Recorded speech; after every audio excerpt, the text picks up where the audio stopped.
Mein Name ist Michel, technischer Außendienstmitarbeiter Firma KS Tools. Ich möchte euch jetzt unseren Master Stoßdämpfer-Werkzeugsatz vorstellen. Der Satz besteht aus Steckschlüsseln für die Stoßdämpferverschraubungsmuttern von 14 bis 27 mm.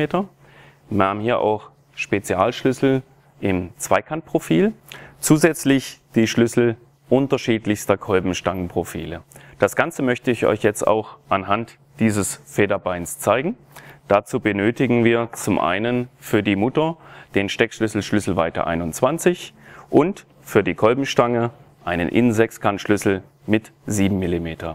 Besonders wichtig ist es, die Kolbenstange beim Öffnen der Mutter gegenzuhalten, da sonst die Gefahr besteht, dass man die Konterung des Bodenventils löst und somit den Stoßdämpfer beschädigt. Fatal wäre auch, wenn man das Ganze mit einem Schlagschrauber machen würde. Zuerst setzen wir den Innensechskantschlüssel in die Kolbenstange, danach setzen wir den Steckschlüssel auf die Stoßdämpfermutter. So.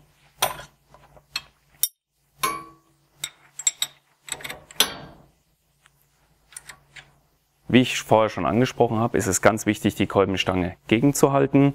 Was hier sehr schön ist, durch die lange Ausführung des Innensechskantschlüssels und des Steckschlüssels verhindern wir auch einen Kippmoment.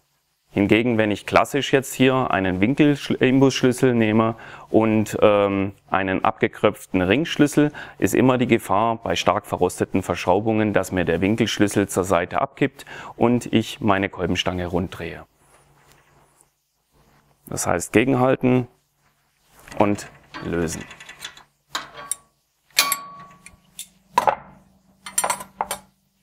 So, jetzt schrauben wir das Ganze los.